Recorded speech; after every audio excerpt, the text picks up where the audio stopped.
Welcome to From the Woodshed, where we talk about all things Maine cabins, and all things Maine related. Coming to you from the Kennebec Cabin Company, home of the Maine Cabin Masters in Manchester, Maine. Open year-round, stopping for live music, delicious food, and cold beverages before or after your visit to our retail location. From the Woodshed is brought to you by NELMA, Northeast Lumber Manufacturing Association. See the stamp, trust the quality.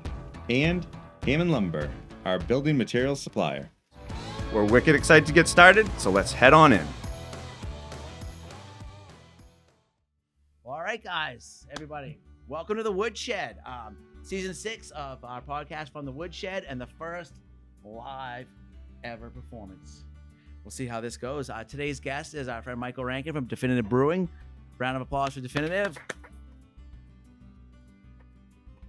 I know at the Woodshed, we're very proud to have working with these guys and their ties to the local area. So we're going to have a good conversation. We're going to try some beers and have some fun. You can find us at KennebecCabinCompany.com, MaineCabinMasters.com. We're on Facebook, TikTok still, Instagram, our Kennebec Cabin Company YouTube channel, and check out our online store at shop.KennebecCabinCompany.com. And I got to thank our sponsors, Hammond Lumber, the official building material of the Maine Cabin Masters, and NELMA, the Northeast Lumber Manufacturing Association. Today we have a new lineup. It's been a weird season, huh? We have different lineups in the podcast. So I'm Chase today. Brad, as you guys know, don't get mad, get Brad. He's me. And then, as always, Eva is our executive producer. Then we have Dawson over there just hanging out. So thanks for coming in. What's going on, guys? Not much. No? You didn't? No snow day? No. No snow day. We had a full day. Not even a 2-hour delay. But You said Coney got a 2-hour delay? Coney got a remote day. There you go. Enough said, right? Mm-hmm. What's going on with you, Brad? Not much. End of a day of work. Yeah, we've been busy. Kind of a weird time for us because normally April would film crews here the whole time. Right. Yeah. And we filmed in January. We filmed in February a week, and you're not complaining the whole time. We filmed in March, but it's kind of nice now that April's not crazy. So they just left, Monday? Yes. And they get back in 3 or 4 weeks. Then it's go time again. Then it gets crazy. Yeah. But we got this winter, we've gotten smarter as we've gotten older, and we had some, year-round builds. We didn't get them framed up before winter, but we worked through the winter. We got them, and they're looking good. They took us through winter. And we're working on some really fun stuff right now. Project for Jedi. It's gonna be over the top. Yep. Awesome. And your dad's been out scouting for the next season, and we're really excited. Yeah. I think I was told we're going back to basics. We've been doing a lot of big stuff, community stuff. So back to cabins this year, saving some stuff and having some fun. Yeah, should be fun. Yeah. Dawson, have anything to say over there? Nope. And so at the Woodshed, we're getting excited for the spring season. I don't know if you guys know, we have some big plans coming up in the fall. Hopefully, you're going to be able to walk from this area right straight across to a new restaurant to the outside area. So we're working on that. We were ambitious. We're going to try to pull it off this spring, but we will realize it takes time. So we're hoping to, get through November and close down for the winter and come back with a brand new restaurant. Pretty amazing what these guys have done here, what they have. Literally, this was a barn. Yeah, cheers to give it up to the Woodshed staff. Jill and Rachel and Tina and everyone, they've done a great job.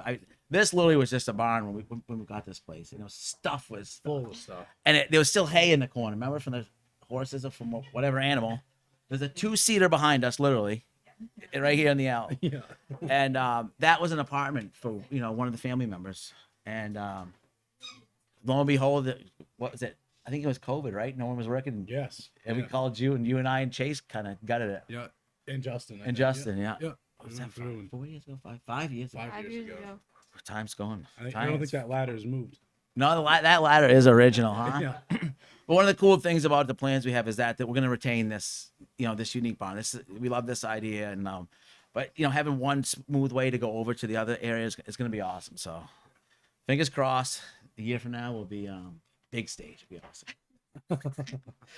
Well, guys, we're gonna take a time. Oh, I have some more information. So I don't know if you guys saw, but one of the episodes coming up is the tiny house. Tell us about that, Brad. Yeah. So we have a tiny house that we picked up, and we basically demoed it all and fixed some of the framing on it, added new siding, new interior sheathing, pretty much renovated the whole place, got it ready to go. So if you know anyone that's looking for a tiny house, it might be a good time to get a heck of a deal. On April 28th, we're going to be auctioning off a tiny bunk cabin built by us. All proceeds are going to go directly to the Dempsey Center, who provide services for all those affected by cancer. If you're interested in participating in the auction, either virtually or in person, send an email if you'd like to get a ticket. It's mcmauction@dorseytv.com for more information. Again, mcmauction@dorseytv.com. We're going to take a short break. We'll see you after the video from our friends at Hammond Lumber Company. Renovating or building new, you'll find a wide selection of high-performing, energy-efficient, and beautiful windows and doors at Hammond Lumber Company. Your Hammond sales representative will walk you through the showroom displays and help you choose options to create a personalized custom look. Free in-home measurement is available, and Hammond can deliver your order from any of their locations across Maine and New Hampshire. Bring your vision and enjoy better light and added security and energy savings with quality windows and doors from Hammond Lumber Company.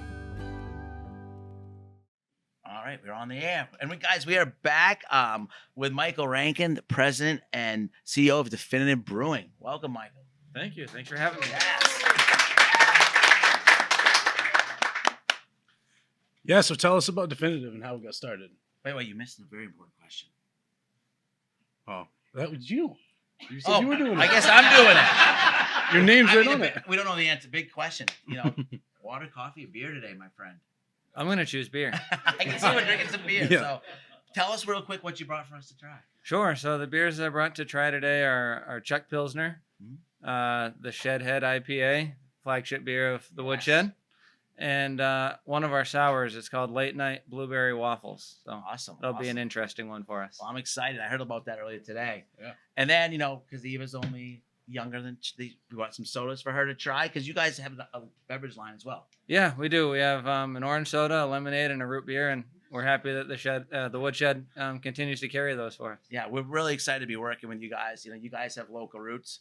I don't know if I worked for your dad a long time ago doing fences, cut back in the day. Like, that was a long time ago. I was like, how long ago was that? That was 20 years, 30 years, Wade? 20. I'm glad I'm not fencing anymore. I can tell That's you about the same time I was doing fencing, and I'm happy I'm not doing it either. We probably walked across the yard a couple of times together. So, which soda are you gonna go? Ooh, I don't know. I'll go with the orange soda. Oh, that's what I would have gone. Yeah, and which one are we gonna try first? Let's start with the Pilsner. All right. So I got a great story. I turned 50 in November. We went to Aruba, and we're hanging out. We found all these cool places and it's good food. And like, of course, the last day we found the coolest bar. Bruins are on. I'm sitting there and hot out, sunburned, and I look over and I'm like, that label looks familiar. I'm like, and then they're looking, it's all your beers. And then we go to the airport and you guys are there, and it's pretty awesome. You'd be proud to be a Maine and like to know you guys, to see that reach. Yeah, absolutely. Aruba surprisingly is a really good distribution territory for us. How the heck did that happen, huh? I don't know. Yeah, we're partnered with a company that primarily brings in beers from California, where they're only New England-based brewery. But a lot of Mainers go to Aruba, and so through on social media and stuff, the most engagement we get from any territory outside of Maine, even more than New Hampshire, is Aruba. Really? Yep. And there's 4 main restaurants in the airport in Aruba, and Definitive IPA is at all of those restaurants. That's awesome. We can't get our beer into the Portland airport, but we're we're at every restaurant in the Aruba airport. So. That's awesome. Congratulations. Yeah, thanks. So, like what Brad said, tell us about Definitive and how you got started. Sure. We opened in 2018. It's a small group of family and friends that are the investment group, all with ties to Cabasi Conti. So everybody either has a house or a camper. Yeah. Probably. Our favorite place in the world. Right? Yeah. All primarily over near the Outlet Bridge, an area I know you guys know well. Yes. So we took over a scaffolding company or business down in Portland on Industrial Way, right across the street from Allagash. So we've been there for 7 years now. We distribute all over New England and as well as up and down the East Coast and Aruba. That's awesome. Yeah, that is great. The beer industry in Maine is so popular, and to see you guys rise in the last 7 years through everything that's been going on is pretty amazing. And I think there's a lot to be said about that. Yeah, I appreciate that. I mean, it's a really challenging industry, especially these days after COVID. It was really growing pretty steadily and pretty fast pre-COVID, and after COVID, it's been tough for everybody. Yeah, but you guys seem to you're always doing cutting edge stuff and Yeah, new stuff, and yeah, that's the name of the game. Trying That's- to do new and exciting, but also really focus on quality. We have a great team. Are you the head brewer? Who's the head brewer? No, I'm not the head brewer. I say the same thing to my wife. If I'm in the kitchen and I make it, you don't want to eat it. Probably the same thing with the beer. So I pretty much do everything else, everything from the tap room to overseeing distribution and projections and all that stuff, all the accounting and financial stuff. But no, originally one of our original partners was Dylan Weber. He passed away a couple of years ago, but he and I really got it going. Since then, we've had a couple other brewers. Now, back in September, October, we brought in a new head brewer from South Carolina. His name's James, and he's doing an exceptional job.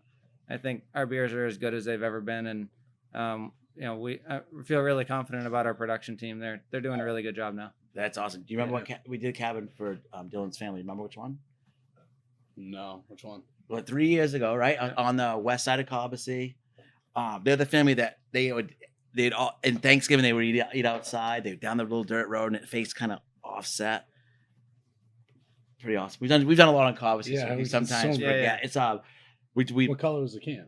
God, I don't remember. I don't remember what color that camp was. It was yellow. Sarah Dossie might remember. Was it yellow or was it red? It might have been, but we I think it was red. it was red. Did we change the color? Yeah, I we think put a second story and can't leave it off. Yep. Just a Yes. cool spot. Yep. You know, It came really out cool well. spot. Yeah. And what I loved about that spot is that it was cockeyed a little bit, so you're not facing anything, and it felt like you were up north. That's the amazing about Cobbessy is every little place has a different feel about it, and I still am seeing spots or cabin stuff that you don't see after 50 years, a long time. Absolutely. Long time. But these didn't last for Brad and I very long. So, as you guys might know, I'm more of a light beer drinker, but that's good. Yeah, That's that really one was smooth. good. Yeah, the and- Pilsner, it's light, it's crisp and refreshing. Yeah. It's a good anytime beer, but especially in the summer. And how about this orange soda? Oh, it's very good. Good. I'm glad to hear that. Look at that smile. That tells you. Yeah. All right. You guys recently signed with Pine State, and what does that mean for you guys? They're one of the big dogs in distribution in Maine. And Yeah. They're the biggest distributor in the state. We had been self-distributed since we opened. So we were the sales team and the delivery team for every account that we had in the whole state. We didn't cover the entire state, but we were Bangor, Orono to the mountains, sea to ski, if you will. So from the mountains to the coast and down through Kittery. We had over 500 accounts that we were servicing ourselves.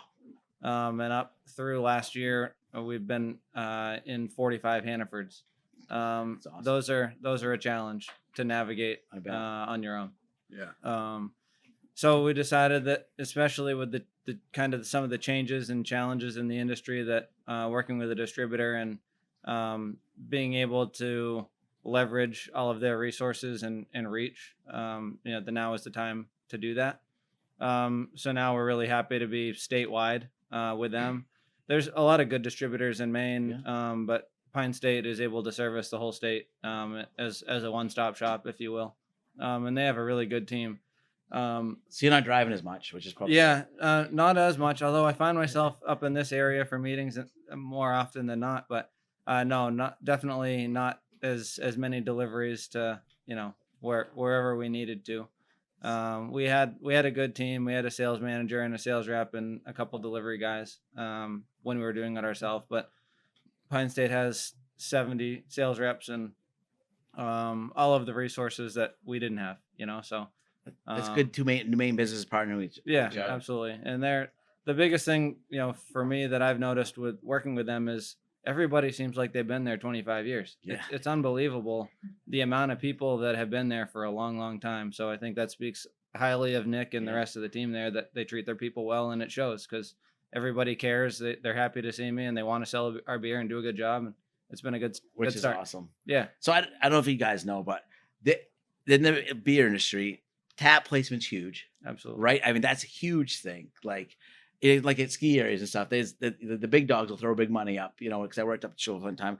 But what about in grocery stores? How does that work? Is it what shelf you're on? Is that a thing? Like, are you just like where you get put? Yeah, for the most part, Hannaford just does it based on how beers are selling. Yeah.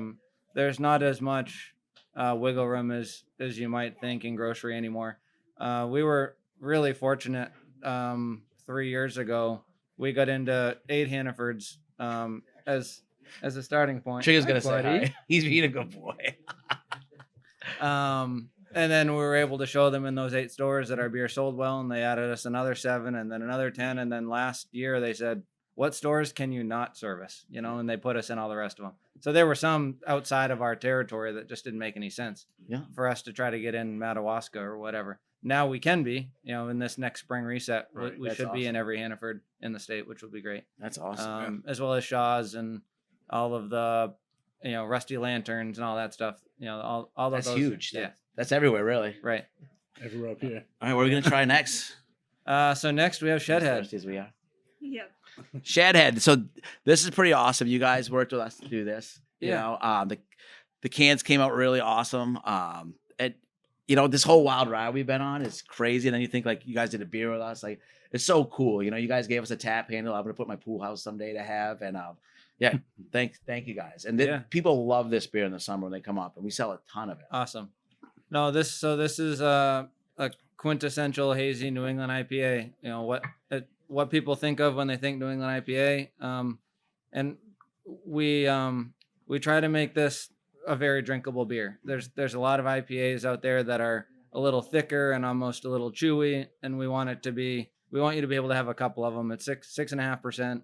And it's really drinkable, pretty clean and crisp. You'll get some melon and citrus, and pretty good overall drinking experience. What do you think of that one? Yeah. That's good. Not bad. No. My face will get redder after a couple of these, though. Yeah. I will be able to hide Especially that. at the pool house. Right? I'd like to know how much of that we sold. We sold a lot of that last summer. Yeah, quite a few kegs. It's been all, I live in West Garden. I go to the depot a lot. And I love Steve, and he has the best sales around. And like we're giving him a run for his money sometime in the summer, so it's pretty fun to rip him about that. Try to beat him. Try to beat him a little bit. Yeah. And, It must do pretty well in the summer, really. I just think it's so amazing this area. When I graduated high school and got, I was like, I'm out of here. There's nothing going on. There was a wharf. There's no restaurants, and now you look around and young people are moving here, coming out of here, and there's great restaurants popping up. There's just a lot of energy, and it's pretty cool. And we get credit for it, but you guys are part of it. The guys downtown, pretty awesome. I never thought I'd really see that or say that someday. So Yeah. Oh, absolutely. Oh, like you said, Tobias and Kushnock are doing a great job as well. And you can't. I mean, I play golf still at the country club here, and you used to be able to just walk across the road whenever you wanted, and now on a Friday afternoon, Right. it takes you 20 minutes to walk across the road. I mean, there's just so much traffic on 202 now. that Dine TV show doesn't help the state. It makes it too popular. It's a double-edged sword. Yeah. Good luck trying to turn in and out of here on a Friday. Yeah. That's a good PSA. If someone in the other lane, there's 5 lanes, is waving you in, do not go. No. We've seen a couple good ones out there, Yeah. and I've been tempted. I'm impatient as they come, but All right, my truck's usually big enough they can see me. I'm surprised. Well, how about any new beers? Anything on the horizon? Anything you guys are cooking up?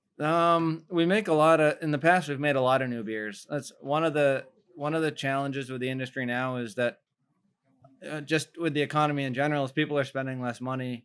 I think people have been burned a lot over the last couple of years buying expensive beers that they didn't enjoy. There's just a lot of beer. Not all of them are great. Right? Everybody has different preferences and has things that they like and don't like. And so we're making fewer new beers and really focusing on refining our core lineup. And we've seen with Definitive IPA and Particles, our double IPA, and Pilsner and our Kolsch Conti, that those sales are up because That's people are they know what it is. They know they can count on it. It's the same every time, and it's at a reasonable price point. And that's where the industry is heading. It's a target.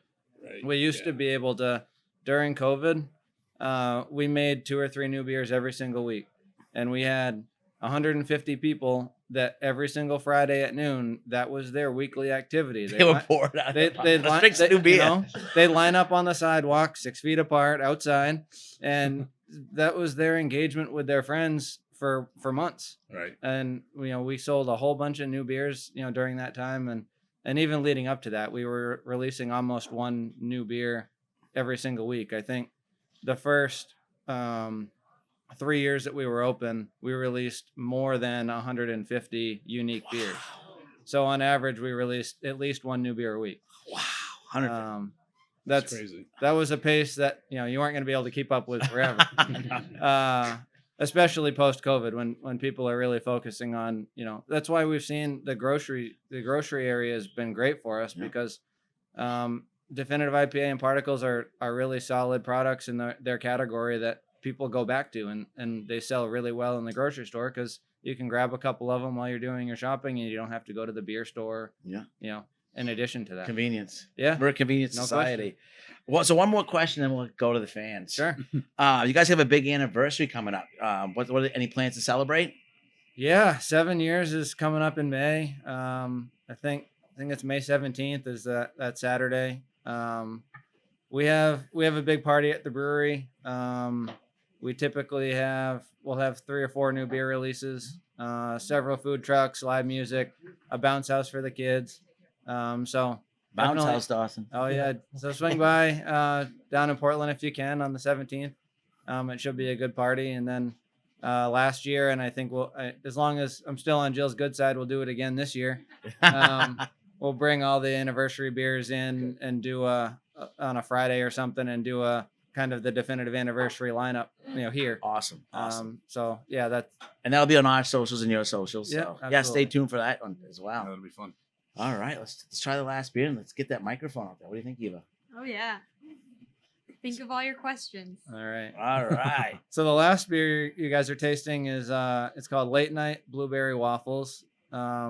This beer back Did in you hear that? Late night blueberry. What? Yeah. Blueberry? So it's inspired by a late night dessert. This whole late night series that we have is inspired by late night desserts. This one's like late night diner. So on the label you have like the old some old cars sitting in front of a diner. So this one, it's a lot of fresh Maine blueberry, and then some Maine maple syrup, and then a waffle. Back 5 or 6 years ago, we threw a bunch of waffles into the kettle the first time we did it. Literally threw them in the kettle. Yeah, we don't do that anymore. Right. But you will get on the back end, you will get some waffle flavor. So this one actually, it's one of our most popular beers we've ever made. Back for our 5-year anniversary, we did a bracket style, like a March Madness bracket style sort of thing. And this beer won as our most popular beer ever in that bracket. Yeah. That's good. It's interesting. It should be very blueberry up front, and then a little bit of waffle and then maple on the end. Way better than Eggo, I can tell you that. Yeah, that's for sure. All right. Well, Okay. who wants to start the questions? All right. Oh. You're in the hot seat, Michael. Oh no. So, question for both companies up here. Yeah. I know the Cabin Masters have worked with a lot of Maine nonprofits in the area, and in brewery culture, collaborations are a big thing. So, how do you pick your partners when you do something like that with another organization? Is it the product? Is it the people? Is it a little bit of both? Just how do you evaluate those partnerships? That's a good question. You want to go first? I'll let you go first. A lot of it is the people and the product they stand behind. I think we're all proud Mainers. And one thing I've really enjoyed about Maine is we were partnered up with Definitive, and we work with Tobias and those guys some. And back in the day, we did a episode for that one of the head ladies at Allagash, and to see Allagash and what they've done, and to see how they help the younger breweries. Like we went down there and they were letting these young breweries use all their high test equipment. Like everyone's in it together. It wasn't we're against each other. We're in this together. Like let's push each other, and we know how it's a long spring, long winter. What for us is just, with these guys and you guys, the tide of Cobbossee and the local area, I think we're all so proud of like what's going on here in the history too. So pretty awesome. Yeah, absolutely. This is I've reached the point where I don't know if I'm supposed to look at Ryan or look at the audience. Whatever you want, buddy. But Just don't turn. just a very quick story about Allagash. They're the best people in the industry. Rob Todd, the founder of Allagash, is probably the best guy I've met in beer. And his first employee and current head brewer, Jason, is probably second. I mean, the day that we opened, we had announced that we were going to be opening on Saturday, and that on Friday, the Friday right before, we were going to have an industry day, and restaurants and breweries and a whole bunch of people came and hung out for that first day. And we were opening at 4, and Rob and Jason came at 2:30 and stood in line That's amazing. to make sure that they were the first 2 people that we ever poured a beer for. And Here's those guys. So that day, Dylan and I were behind the bar, and we poured 2 Contis for Rob and Jason, and that's, you don't need to do that stuff. No, That's being a Mainer, though, Yeah, right? That's absolutely, awesome. no question about it. There for us, two parts to Brad's question there. We've done a lot of collaboration brews with other breweries, not just in Maine but around the country. For us, we primarily focus on quality and also friendship. I mean, we've made some friends with people that I know. I mean, when Dylan Pass is a great example. We'd made these relationships, and when we needed something or we needed help, you knew the people that were going to answer the phone, and those are the relationships that we've continued to focus on. And then from a nonprofit standpoint, there's a lot of in the beer community, there's a lot of giving back in general. We made the decision early on that there's a million things and a million good causes, and that we were going to primarily focus on animals and children. Yeah. And so anything big that we've done, we give beer and stuff and gift bags and gift cards to other things. But any big donations we've done have typically been in those 2 veins, just to try to be somewhat consistent with the brand. And it is hard. Like, that's awesome. But it is hard too, because you do get bombarded as you get in the spotlight, as you get successful. It's hard to vet that too, because you want to help everybody out. So you kind of got to pick your lane and stick to it and do your thing. So donations at definitivebrewing.com still goes to me. I've vet every single one myself. That's awesome. That's awesome. Great question. Who's next? That's going to be a tough question to top. Someone over there in this room can do it, huh? Oh, come on. Yes. There we go.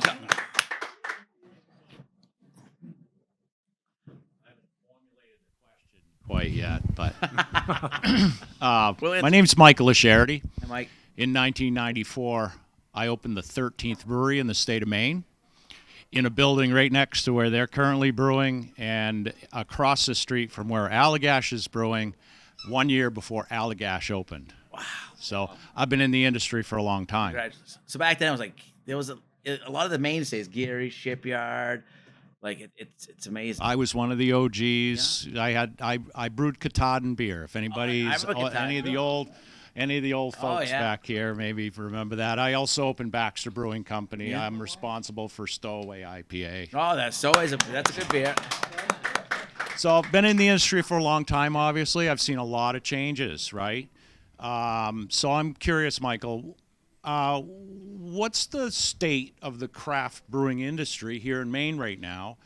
And if you had a kind of a crystal ball, where would you see it going? And, pros and cons. I mean, it's tough right now. I know the beer in general is really tough, but, for Maine craft beer industry, I'm just curious what your opinion is about it, current state and the future. Yeah, I appreciate the question, Mike. The industry is in a really difficult spot. I'm not going to lie about that. I think a lot of industries are. Hospitality in general is struggling. there's a lot of breweries, not just in Maine. I mean, Maine has the second most craft breweries per capita in the country, so there are a lot. But there's a lot of restaurants, right? So for a long And we time, are vacation land. We got that going. we for are us, vacation right? land. Yeah. I mean, the restaurant industry in Maine has kind of been at its saturation point for a long time. So the number of openings and number of closings is pretty flat. That's just a mature industry. I think what we're seeing is the industry maturing, and people that entered the craft beer industry in the mid to late 2000s and the early 2010s, they only knew growth.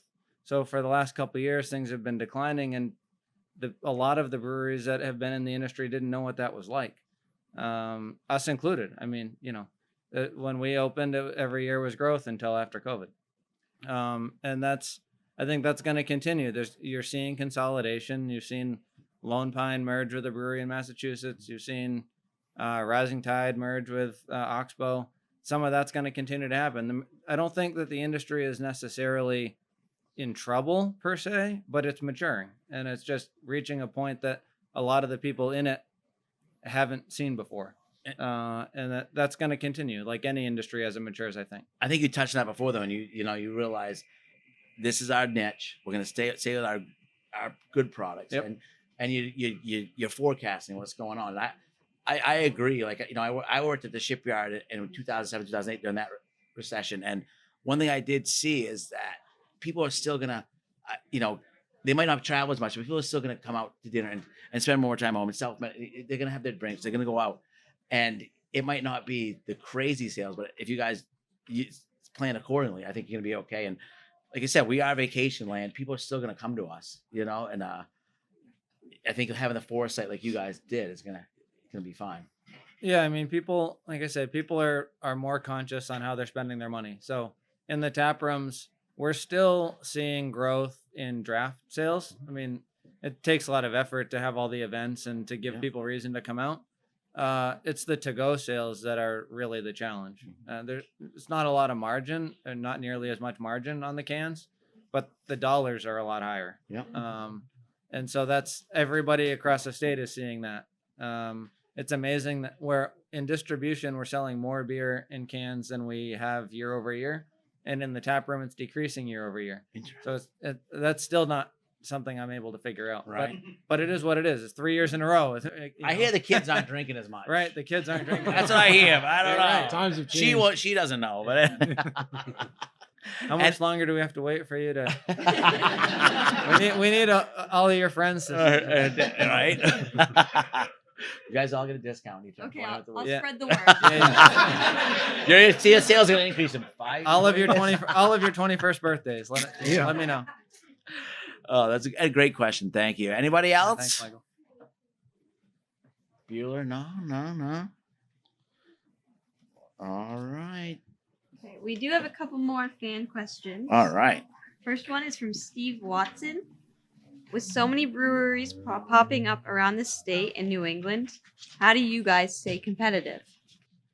Thanks for the question, Steve. I think I've kind of answered that actually. Yeah. Just to hit on it again, I think that the biggest thing is the quality of the product at this point.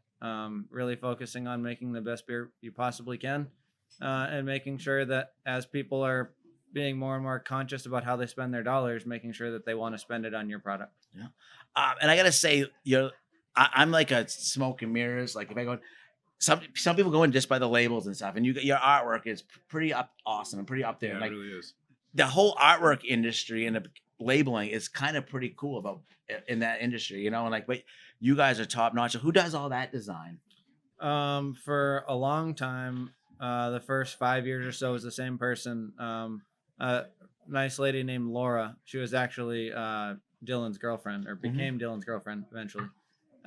She made all of our labels for a long time, and she did a great job.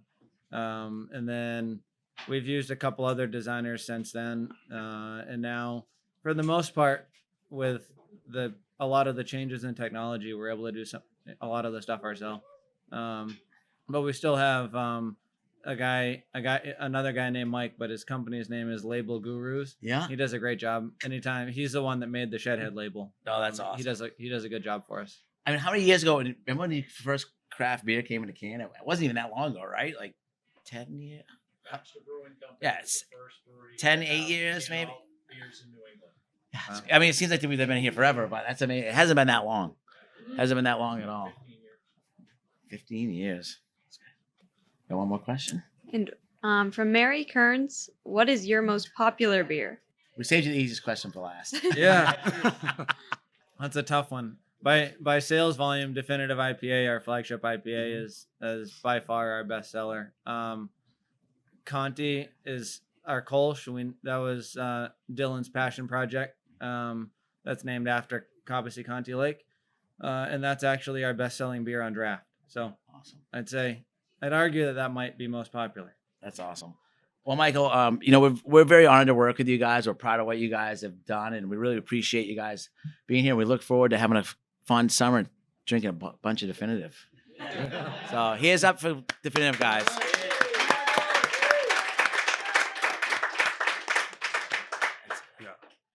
Thanks, Michael. We'll be right back after this short message. We don't know who it's from, but we'll be back after.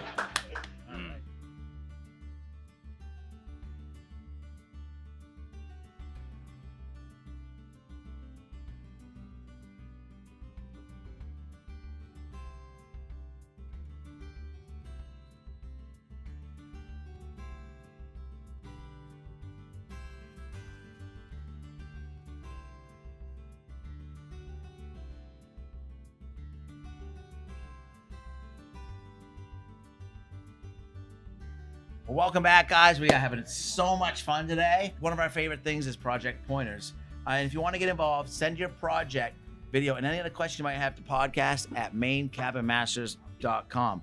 But you guys didn't know that we were going to say that. So anybody out there have an issue, a question about their cabin, their house, their shed, anything related to a project that we can answer? Or we can go back to tasting beer if we have to. Yeah, all right. Yeah, perfect. No. We love microphone hogs. Oh yeah, I got my own microphone. Awesome. Oh really? You got me on the TV? Huh? So, Hey, it's not my first time on It television was anyway. Michael. Mike. So Mike's back. You guys, he had a great question before. One of the original brewers. So glad to have you up here. So my dad built a cabin in 1967 on Belgrade Stream, Okay. down off Wings Mills Road. You're probably All right, familiar yeah, with it. yeah. I'm down below the dam, Okay, a ways, yeah. a stretch there where the Deer Run Road. I know. Yes, I know that is. Right. Yeah. And he built it with no electricity, hand tools only, and he used all repurposed wood, and he repurposed nails, the whole thing. He did it all by himself. Sounds like somebody's father. Right? And I tell you what, we love it. We call it the rustic cabin. I've done some modifications to it. So the one question here is, it was on cinder blocks and basically had sunk down into the ground and had rotted kind of around the corners and on some of the joists and stuff. And I had a local company come by. He jacked it up and he put pads down and put some blocks in and at least got it up off the ground. But when he did that, he told me that at some point I should put sisters on each of the joists to secure that. My question is, would that be an adequate thing to do, or should we have somebody redo the entire structure on the bottom? I don't think you need to do the entire structure on the bottom, saying without seeing it. Right? Yeah. But I mean, sistering up is always adding integrity and structuralness to, your floor. So, I mean, it's never a bad thing because the more structural it is, the less it's going to move. Yeah. So I think you might have said that because maybe some of the original floor joists were getting punky, Right. So Not so much in the middle, but kind of around the edges. Like your as- sills and stuff, because yeah, it was sitting on the on the ground. sills because it was sitting down on these cinder blocks and had gone kind of down into the ground. Right. It was really moist for years. You got to Right. think about it. 1967. in 1967, a cinder block was like cutting edge technology. Yeah.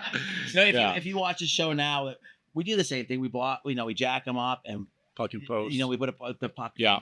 gag knees or whatever, and then Yeah. 2 inches of foam. We use crushed stone. Just to Yeah. cover I it up. think he did all that. And they're gonna move a little bit, Yeah. and the frost season now is even worse with climate change because you're warming up, you're cooling down, warming up. So you're gonna see it move a lot more. But if someone does it right, by the time the frost and freeze cycle's over, and it's gonna go back to where you want to be. So now I'm looking for a good contractor to come by and do a little bit of work there for me. At the very least, those two questions, we should at least stop by. All right. Yeah. All right. And all the free beer you can drink. There we go. Right? We've worked for less before. I just gotta bring something up. Like that brings up something like you drive down all these roads around here, right? And you don't realize that down every road there's a cabin or a camp, and that it's. I don't think about this a lot, but when I do, it makes me very proud. People from away come here, and like they have a camp right in Central Maine, right down the road, which you drive by for a million times, or I drive by, Right. and like we live here, but people choose to come here on vacation. They're those 2 weeks they get a year, like they choose that. And one thing that we've been blessed with Cabin Masters is even around Central Maine is the coolest thing. I've driven by some roads like Kennebec Land Trust. I've driven out that road in my Skyline forever. Never knew those were down there. And where Bruce lives, the Dome, Bruce, great episode. Down there where the old Wyman farm and the chicken farm, like there's so much cool stuff around. Oh, there's endless cabins around. They're all need We got a work. great spot. We're down at the end of a dead end road. There's no traffic. There's no road noise. We're right on the edge of the conservatory space there, and so we're right on the stream, and you can't beat it. We're so lucky. I mean, it's hard. Sometimes you take it for granted, but Right. it's pretty awesome. And the fishing's come back. Yeah, it's awesome. We had milfoil in this so bad, the fishing just went to right. Yeah, and you guys, that brings up, we're all dealing with milfoil. We're fighting on Cobbessy, and it's all about education. So if you guys, for people out there that don't know anything, go to these websites, go to CobbessyLakeAssociation.com, Friends of Cobbessy, and it's all about educating. Like, we're never going to eradicate it, but if we educate, we're going to keep it in check. Yeah, you even know about that, right? Mm-hmm. Okay. Any other project planners Thank you, buddy. or people who have questions about their camps? You want to come on up here? Or No, I no, can bring. yeah, we'll bring the mic over to you. We're coming down. How's Dolly doing over there? Yeah, so Dolly Potton is her dog, and yesterday you guys brought Trigger a bowl that Dolly painted. Tell us a little bit about that real quick. So Before Dolly, your question, I'm sorry. it's all right. Dolly goes into schools and stuff, and it's kind of fun to have different activities that she does outside of the service dog work. So I taught her to paint, and so she does a whole bunch of different projects that way. That's awesome. I'll get a picture of that up on our website too. So thank you very much. But my question is, you talk about jacking the camps up. Do you ever work with lowering a camp to make it more accessible? Good question. That is a really good question. I don't think we ever really have lowered a camp. Because what we found over time, a lot of lakes and ponds in Maine sloped down, and everybody thought they were doing the right thing, and the upward side of their camp is right on the ground, and the lake side, the water side is so high. But what we found is over time, sediment and leaves and rain. So even these cabins that are on the ground and the backside should be up a couple of feet, Yeah. But we've made accessible stuff with ramps and stuff. Yeah, and the higher up you go, the more airflow goes through the camp underneath and keeps things dry, away from rotting and all that kind of stuff. But I guess I could see it lowering a camp if you were close enough to the water, but you wanted to add on to your camp and you couldn't go over a certain foot high. Like if you're, 50 is it 20? 20 feet within 50 feet. Right. So I guess if that were to be the circumstance and your camp was higher, you could lower it to add on more. It'd be more to get rid of the wheelchair ramp so you can access the house without having to shovel it when you live on your own. Yep. Yeah, I almost think the best thing for that would be like landscape design, so you could come in and still have water, because we did that airflow and before, water flow is it's so important. Yeah. One of my biggest nemesis pet peeves is all these old capes in Maine, like no overhangs, sitting on the ground, and they all rotted, and they planted shrubs next to it. So we're all about getting stuff elevated, airflow, and drainage. But I think to accessibility too would be maybe a landscaping thing with ramps and drainage the correct way. And then another question is, how do you guys go about who you pick to do cabins? That guy's not here to answer that question. No, you know, a lot of it's hard because we have so many applications, over 5,000 now. Isn't that crazy? It's a sought out process, and we so want to it's- help everybody. And I wish we had the resources to do it. A lot of time it's demographics. We try to do clusters. So you know, Chase, my dad might say, "Well, okay, we're gonna go towards Rangy." So we might have them going up, you know, 17 or whatever it is, in that direction, or going out towards Bridgeton, you know, or we'll try to go to the coast. Try and group them together. At least 2 camps in the same area if we're going away. It makes us more productive. We can stretch the budget more. Right. But it's hard because there's so many people have amazing stories, and you know, and there's so much going on. So, and like we said earlier, like, you know, helping people and, you know, donations and stuff. It's kind of the hard part of like success, you know, because you want to help everybody, but you can't sometimes, and it's hard to say no. Okay, and now we'll do some from the Facebook Live, some Yeah. questions. This is a first, huh? We are breaking barriers.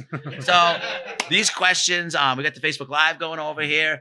Jen, our you're executive producer, semi-executive producer, is in Puerto Rico, and she comes back next week, so she's smarter than we are. She's texting the questions to Eva. Okay. Is it easy to move? This one's from Kathy. Hi, Kathy. Is it easy to move a staircase? I have one on the front that I want to move to the back. No. What do you think? Yes, of course it is. I mean, it is, but a lot of times we do these cabins, right? And they're so awesome, but we haven't put the stairs in, and stairs take up so much real estate. Exterior stairs, she's talking about, right? Oh, is she? I don't know. Move a staircase from the front to the back. Maybe if it's exterior, it's walking Yes, high. that's why I said yes. But Interior, if it's interior, no. it's not as easy. Layout is completely different, and it takes up a lot of space. And you'll see in our episodes, a lot of times we have a loft, and to do traditional stairs to the loft takes up so much real estate. So we'll do like the ship's ladders a lot. Yeah, and, we have you know, no choice. Yeah. other ways around it. So yeah, it can be done. It's not always fun. No. Good question though. Okay, and the next one's from Jonathan. Hey, Jonathan. Best way to seal a bulkhead? Been dealing with water in my basement for 30 years. Oh, that's a good question. Get rid of it. Yeah, right. Yeah, you know, that sounds like obviously a water issue in the concrete. But it's some fucking, you know, they do make good new products now. Yeah. You know, I forgot the word. I'm looking for the word. Wait, what do we use? Hydraulic cement, right, to fill the cracks. Yeah. Hydraulic cement, something you can mix up And- that will fill a crack. Right, and that's depending if it's coming through the concrete or not. I mean, you could always do, depending on where it is in the house, you could do a little roof over it. You Yeah. could close it in enough just to deal with it over time, but But another thing, like a French drain, I Yep. think sealing it from the inside with something like hydraulic cement or dry lock, Yep. and then putting drainage on the outside. is very and same important. with paint on the inside of the basement. They sell that sealing paint. That's really good. So Yeah. Sealant to ceiling. sealant. I knew that was coming. One more, I think. Yeah, All okay. right. Another basement one. This one's from Cindy. We have a full basement. How do we keep mice out? You just Get a cat. Get 10 cats. it's really tough to. Well, it's funny that's a great question because we got taught so many homeowners at cabin owners. They're like they want to keep out rodents, and you can never say you can do it. No. You did it's impossible, but you can do certain things like Yeah, the spray foam Yeah. help. But I'm also gonna get through the smallest space ever. and they're gonna find their way in no matter what. So it's inevitable. All you can do is just handle the. But if it's a real problem, you know, it's better to get a company. Yeah. I know in the winter though, a lot of cabins like the cabin Ash and I just got out on the island. Yeah. We learned from the Chadwick. Susie Chadwick has tinfoil and everything. Oh, Remember yeah. we put all the bedding up and we put tinfoil on it, put tinfoil under it, and dryer sheets and mothballs and peppermint oil. I mean, it You don't know if it's worked yet. I don't. I'll get back on it. I can't get out there right now. So Irish Spring soap. Yeah. So there's a lot of remedies. You know, the bucket with peanut butter on a spin, but whatever's humane. Just a simple mousetrap. Yeah. So yeah, good question. Okay, and now on to fan questions for Brad and Ryan. Oh, Does anybody have a question? anything? Oh, it's anything. Anything. Do you ever get massages for all the crap you move? From what? All the crap we move. I move. I hate being touched. Like I'm not a massage guy. Like, yeah, No, I've never gotten I just one. started going to the chiropractor though, and it's changed my life. I was very against it. I had a skiing accident. I broke my femur like 20 years ago, and like I realized I thought you snowboarded. snowboard. Well, yeah, but I always say skiing, but yes. I was anti-chiropractic, and it's really helped me out a lot. So, no massage, but chiropractors help. Yeah, now he's gone 3 days a week from noon to night.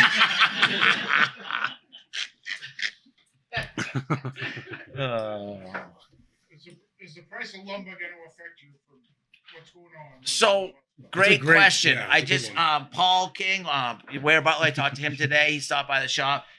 I guess they're not putting the tariffs on lumber coming from Canada, which is huge. So that's big. Yeah, I heard that today. For now, They're yeah. not putting a tariff on the grain that comes from Canada either, so we get all of our grain from Canada. That's awesome. That's awesome. Yeah. Well, I'll drink to that. Grain and wood, guys. Yeah. Are there any more questions?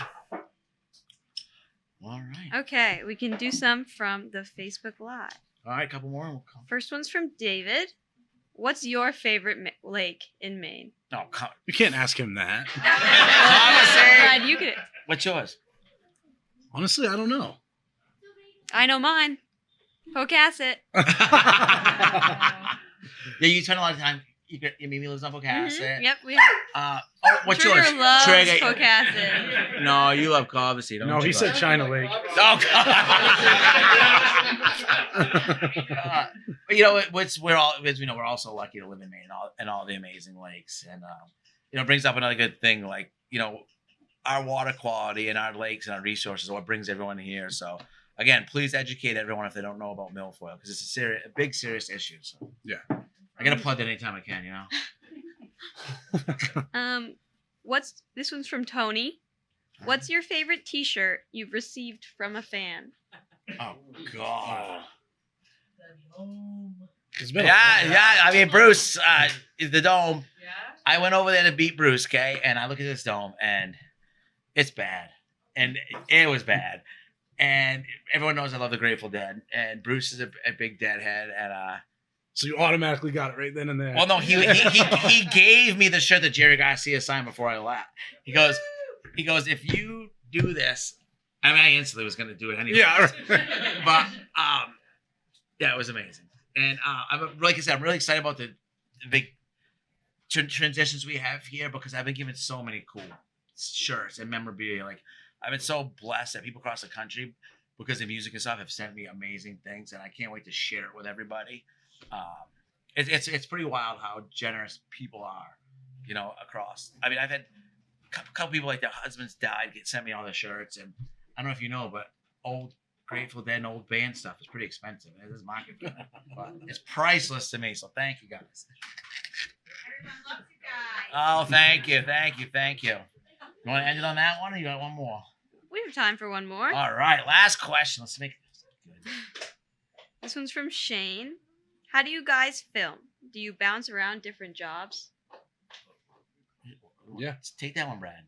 You sure? You got this. You've been with us since day one. Yeah, so I mean, usually they set up a schedule. So you come in and say they're here for a week, so Monday through Friday, and there's 4 jobs going.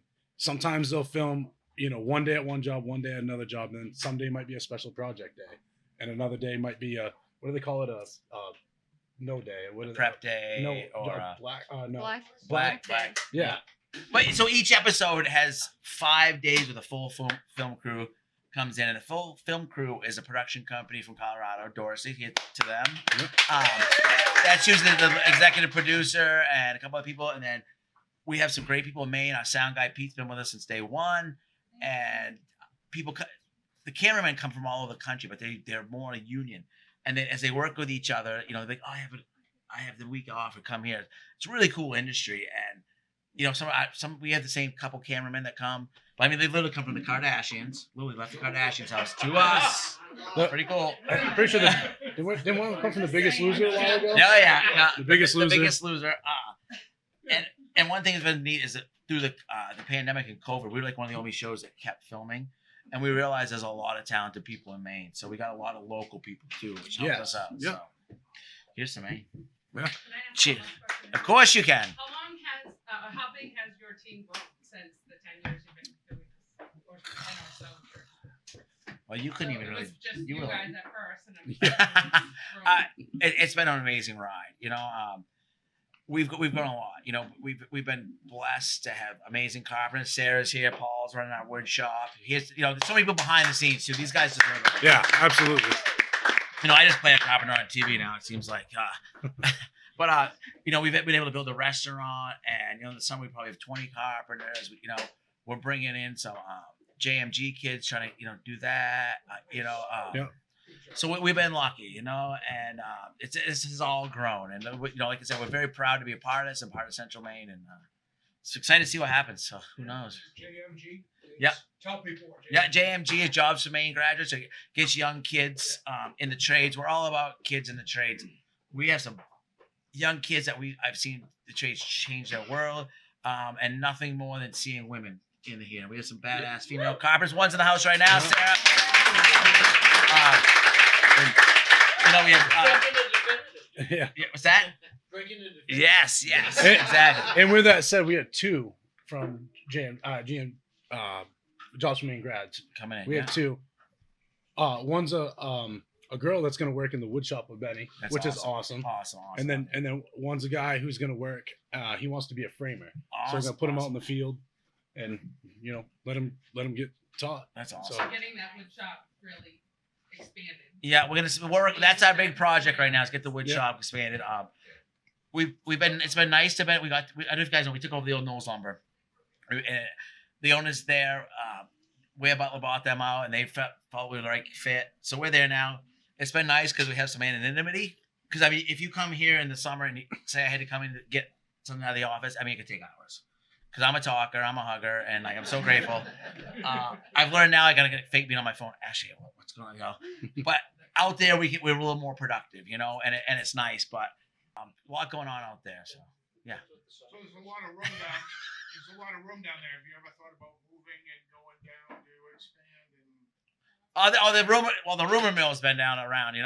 This place is moving there, and that's just for our carpentry crew. It's been how nice to have a forklift, right? Don't have to lift everything. Yeah. It's made us more efficient now. We have leftover materials and stuff. We're starting to get more organized. People have donated so much stuff to us too, so we can give back. It's amazing. Robin's Lumber, shout out to them, just gave us a trailer truck load of just random stuff. I think it was like 20 units. A whole trailer truck load. Because they know we're gonna give back, and I think we're almost through them already. Yeah. We don't have many lifts left. Yeah, it's been really, thank you. It's been really good. Yeah, and that's the main way though. So many people have given stuff to us to give back to others. So yeah, all that good stuff. Well, guys, this has been awesome. I think we did okay. Mm-hmm. All right. Big thanks. Yes, we're gonna do it again. Big thanks to Eva. Big thanks to Definitive. Huge shout out. Bradley. Taylor tells our social media. Keep everything going. We have Dre over there. We have Jen in Puerto Rico. We love you guys. Thank you. Thank you. Everyone out there, we're going to thank our sponsors. Hammond Lumber Company. Official lumber company of Maine Cabin Masters. We're going to throw some pine at it. And now with the New England Lumber Manufacturers Association. Thanks again, guys. I'm Ryan. We'll be talking to you. From the Woodshed is brought to you by NELMA, Northeast Lumber Manufacturing Association. See the stamp, trust the quality. And Hammond Lumber, our building materials supplier.